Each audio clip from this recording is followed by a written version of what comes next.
দ্বিতীয় শ্রেণীর গণিত বইয়ের আজকের ভিডিওতে আমরা 64 পৃষ্ঠা নিয়ে আলোচনা করব। তো 64 পৃষ্ঠা আমরা বিয়োগ করা শিখব, যে বিয়োগের অঙ্কগুলো কিভাবে করতে হয়। তো এখানে দেখো প্রথমে দেওয়া আছে যে 120 থেকে 50 কিভাবে বিয়োগ করতে হয়। তো এখানে একটা চিত্রের মাধ্যমে বোঝাইছে যে ধরো 10টা করে বই এক জায়গায় রাখছে, ধরো বা ব্লক এক জায়গায় রাখছে, এই যে 10 10 10 10 এরকম 120 মানে তাহলে কয়টা, 12টা এরকম হয়। দেখো এই 10 আর 10 20 30 40 50 60 70 80 90 100 10 20 মানে 120।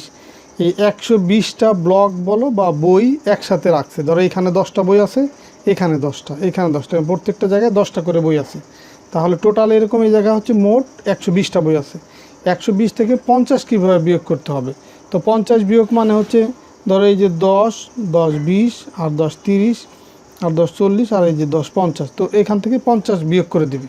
তো 50 বিয়োগ করে দিয়ে থাকবে কি, এই পাশের বইগুলো তাহলে থাকবে। তাহলে দেখো এখানে 10 10 10 এরকম 5টা 10 আর এই দুইটা 10, 7টা 10 আছে। তো 7 10-এ কত হয়, 70। তাহলে 120 থেকে 50 যদি বিয়োগ করো তাহলে এখানে পাবা তুমি 70। এটা হচ্ছে চিত্রের মাধ্যমে যদি করো তাহলে দেখা গেল যে কিভাবে এটা আসে। আর এখন আমরা চিত্র তো আর সবসময় একে করানো সম্ভব না, আমরা চিত্র আঁকবো না, এমনি আমরা সরাসরি বুঝবো যে কীভাবে 120 থেকে 50 বিয়োগ করলে মানে বিয়োগ করতে হয়, বা এই বিয়োগ করলে কত আসে সেটা আমরা বের করব। দেখো এই বিয়োগ যোগের সময় যেমন আমরা দেখছি যে ডান পাশ থেকে শুরু করতে হয়, বা এককের অঙ্ক থেকে শুরু করতে হয়, বিয়োগের ক্ষেত্রেও তাই। তো এককের সাথে একক আমরা যোগ বিয়োগ করব। যোগের ক্ষেত্রেও এককের সাথে একক, বা দশকের সাথে দশক। বিয়োগের ক্ষেত্রে এককের সাথে একক, দশকের সাথে দশক। তো এইখানে একক স্থানীয় অঙ্ক হচ্ছে 0, আর এইখানে একক স্থানীয় অঙ্ক হচ্ছে 0, মানে ডান পাশে দুইটারই ডান পাশের অঙ্ক। তো যদি বিয়োগের ক্ষেত্রে এইখানকার অঙ্ক আর এইখানকার অঙ্ক মিলে যায় তখন 0 বসে। তো এখানে দেখো 0 আছে, এখানেও 0 আছে, তো 0 0 মিলে গেল, এখানে হবে কত, 0। এখন দেখো এই 5 এইখান থেকে এক ঘর বামে সরে আসবে, 5 এখান থেকে এক ঘর বামে সরে আসবে 2। তাহলে 5 আছে কত হলে 2 হবে। এখন 2 তো হচ্ছে 5-এর চেয়ে ছোটো, এই কারণে এই 2-এর আগে মনে মনে আমি 1 ধরবো। তো 2-এর আগে যদি আমি মনে মনে 1 ধরি তাহলে কত হয়, 2-এর ধরো এই যে 2 মনে মনে আমি তার আগে 1 ধরলাম, তাহলে কত হয়ে গেল, 12 হয়ে গেল না। তাহলে এই 5 আছে কত হলে 12 হবে। তাহলে 5-এর পর থেকে আমি 12 পর্যন্ত গণনা করব। দেখো এই 5-এর পর থেকে 12 পর্যন্ত, 5-এর পর কত, 6 7 8 9 10 11 12। তাহলে কয় ঘর আছে, 7 ঘর। এই যে এখানে 4 ঘর আর এই 3 ঘর, 7 ঘর। তাহলে 5 আছে কত হলে 12 হবে, 7 হলে, এই যে 7 বসাইছে এখানে। আর যখনই তোমার এই যে 10 বা তার চেয়ে বড় হয়ে যাবে তখন বাম পাশের অঙ্ক হাতে থাকবে। এখানে যেমন এই যে এই 2-এর আগে মনে মনে 1 ধরে এখানে 12 পেলাম, তো হাতে আছে সেই 1। তো এই 1 আর এই যে 1 মিলে গেলে 0, সেটা প্রথমে দেওয়ার প্রয়োজন নেই। তাহলে দেখো এখানে বিয়োগ করলে কত পেলাম, 70। তো একইভাবে আমরা এখানে কিছু বিয়োগের মেয়াদ আছে সেগুলো সমাধান করব। দেখো এখানে 1 নাম্বার যেটা আছে, দেখো সমান সমান চিহ্ন দিয়ে এই 0 আর এই 0 মিলে গেল, তাহলে দিব কত, 0। আবার 4 আছে কত হলে 7 হবে। তাহলে 4-এর পর থেকে 7 পর্যন্ত যদি গণনা করি, 4 5 6 7, দেখো 3 ঘর যাচ্ছে, তার মানে 4 আছে কত হলে 7 হবে, 3 হইলে। আর এইখানে দেখো এখানে আর কোনো অঙ্ক নাই, এখানে 1 আছে, তো এই 1 সরাসরি এখানে বসাই দেবো। তার মানে এখানে পেলাম কত, 130। 2 নম্বর অঙ্কটা দেখো, এখানে আমি সমান চিহ্ন দিই, এই 0 আর এই 0 মিলে গেল, এখানে দিব 0। এই এখন 1 ঘর বামে, মানে এই যে 2 আছে কত হলে 8 হবে। তাহলে 2-এর পর থেকে 8 পর্যন্ত গণনা করব। 2-এর পর থেকে 8 পর্যন্ত, দেখো 2-এর পরে হচ্ছে 3 4 5 6 7 8, কয় ঘর গেল, 6 ঘর গেল। এখানে 4 ঘর, এই যে 2 ঘর, 6 ঘর। তার মানে 2 আছে কত হলে 8 হবে, 6 হলে। আর এইখানে আর অঙ্ক নেই, এখানে 1 আছে, সেই একই যে এখানে আমি বসাই দেবো, তার মানে 160 পেলাম। এরপরে শেষের যেটা 3 নাম্বার অঙ্কটা, দেখো 0 আর 0 মিলে গেল, দিয়ে দিলাম এখানে 0। 4 আছে কত হলে 6 হবে। 4-এর পর থেকে 6 পর্যন্ত গণনা করব, 4 5 6, 2 ঘর গেলে হয়ে যাচ্ছে। তার মানে এখানে 4 আছে কত হলে 6 হবে, 2 হইলে। আর এখানে অঙ্ক নয়, এই অঙ্কটা তাহলে এখানে আমি বসাই দেবো সরাসরি। যদি এই বিয়োগের ক্ষেত্রে এরকম হয় যে আর এখানে অঙ্ক না থাকে, তখন এই অঙ্কটা সরাসরি এখানে বসাই দিলে হয়। তার মানে এখানে পেলাম 120। এরপরে দেখো 4 নম্বর অঙ্কটা, আচ্ছা এখানে যেহেতু জায়গা কম, এইখানে বসাই এই মানটা, 0 আর 0 মিলে গেল, দিয়ে দিলাম 0। 2 আছে কত হলে 9 হবে। 2-এর পর থেকে 9 পর্যন্ত গণনা করব। 2-এর পরে 2-এর পর 3 4 5 6 7 8 9, তাহলে দেখো 7 ঘর যাচ্ছে। এখানে 4 ঘর, এক একটা আঙ্গুলে 4 ঘর, আর এখানে হলো 3 ঘর, তাহলে 7 ঘর। তাহলে এখানে দিব 7, আর এখানে কোনো অঙ্ক নাই, এই একটা সরাসরি, তাহলে এখানে নামাই দেবো 170। এরপরে দেখো এই 500 থেকে 200 বিয়োগ, এই 0 আর এই 0 মিলে গেল 0, এই 0 এই 0 এটাও মিলে গেল 0।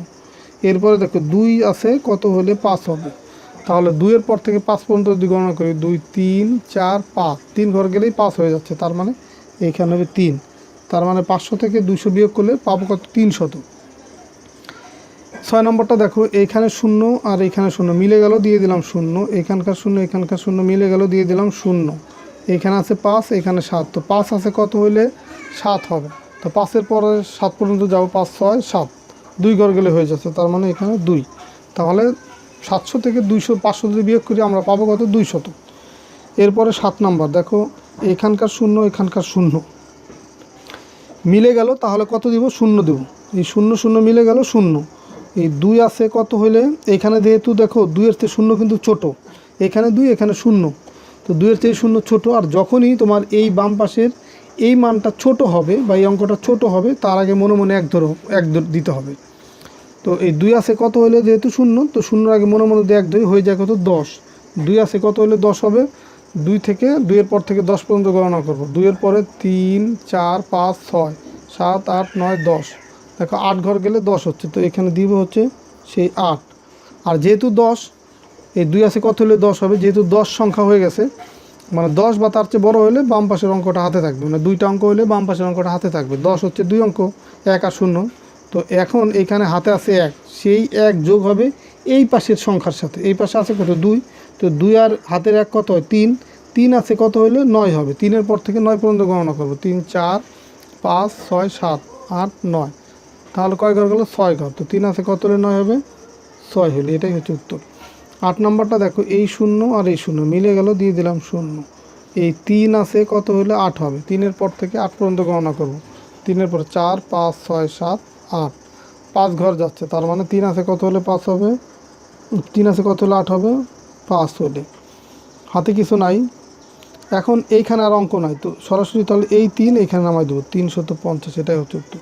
9 নম্বর অঙ্কটা দেখো, এই 0 আর এই 0 মিলে গেল, দিয়ে দিলাম 0। এই 7 আছে কত হলে 9 হবে, 7-এর পর থেকে 9 পর্যন্ত গণনা করবো, 7 8 9, 2 ঘরগুলো হয়ে যাচ্ছে, তার মানে এখানে হবে 2। আর এই 3 এখানে সরাসরি বসাই দিলাম, 320, এটাই হচ্ছে উত্তর। এরপরে দেখো 10 নম্বর অঙ্কটা আছে, এই 0 আর 0 মিলে গেল, দিয়ে দিলাম 0, মানে এই পাশের ডান পাশের অঙ্ক, এই পাশের ডান পাশের অঙ্ক মিলে গেল, 0 দিলাম। এখন এই পাশ থেকে 1 ঘর বামে আসলে কত হয়, 6, এখান থেকে 1 ঘর বামে আসলে 6, তো এটা মিলে যাচ্ছে, তাহলে এখানেও কত হবে, 0 হবে। যখনই মিলে যাবে বিয়োগের ক্ষেত্রে তখন 0 দেব। এরপরে দেখো এই পাশে আর কোনো অঙ্ক নাই, তাহলে এই পাশে আছে 4, এই 4টাকে সরাসরি এখানে নামাই দেব, তাহলে কত পেলাম, 400, এটাই উত্তর। 11 নম্বর অঙ্ক দেখো, এই 0 আর এই 0 মিলে গেল, দিয়ে দিলাম 0। এই 3 আছে কত হলে 12 হবে, 12 কেন, এখানে যেহেতু 3-এর চেয়ে 2 ছোটো, এই কারণে 2-এর আগে মনে মনে 1 ধরলে হয়ে যায় 12, তো 3 আছে কত হলে 12 হবে, 3-এর পর থেকে 12 পর্যন্ত গণনা করবো, 3-এর পরে 4 5 6 7 8 9 10 11 12, এই যে 12, তার মানে দেখো এই যে 4 ঘর 8 ঘর আর এই 9 ঘর, তাহলে 3 আছে কত হলে 12 হবে, 9 হলে। হাতে আছে আমার 1, যেহেতু 10-এর উপরে 12, তো ওই যখনই 2 অঙ্কের সংখ্যা হবে বাম পাশের অঙ্কটা হাতে থাকবে, তো এখন এই 1 হাতে আছে, তো সেই 1 চলে আসবে এইখানে, এই সংখ্যার এইখানে চলে আসবে, এইখানে আসবে 1, তো 1 আছে কত হলে এই 5 হবে, 1-এর পর থেকে 5 পর্যন্ত গণনা করলে 1 2 3 4 5, দেখো 4 ঘর, তাহলে এইখানে হবে 4, বা এমনিও বলতে পারো যে 5 আছে, 5 থেকে যদি 1 বাদ দিয়ে দাও তাহলে 4ই তো থাকে, তো এই কারণে এখানে 490, এটাই হচ্ছে উত্তর। এটা কিন্তু কি আবার দশমিক ভাববা না, এটা দেখার ক্ষেত্রে দিলাম, এখানে হবে কি হাতের 1 এখানে চলে আসবে আর কি। এরপরে দেখো এইখানে 220 থেকে 50 বিয়োগ করব, এইখানে 0 এখানে 0 মিলে গেল, দিয়ে দিলাম 0, এখানে আছে 5 আর এখানে আছে 2, তো 5 আছে কত হলে 12 হবে, 7 হলে। হাতে আছে আমার 1, সেই 1 এখানে চলে আসবে, 1 আছে কত হলে 2 হবে, 1 হলে, তাহলে কত পেলাম, 170, এটা হচ্ছে উত্তর। তো এইভাবে তোমরা আশা করি এই যে কোনো সংখ্যার বিয়োগের অঙ্কগুলো খুব সহজে করতে পারবো। তো ঠিক আছে, সবাই ভালো থাকো, সুস্থ থাকো, আমরা পরের ভিডিওতে 65 পৃষ্ঠা নিয়ে আলোচনা করব। আল্লাহ হাফেজ।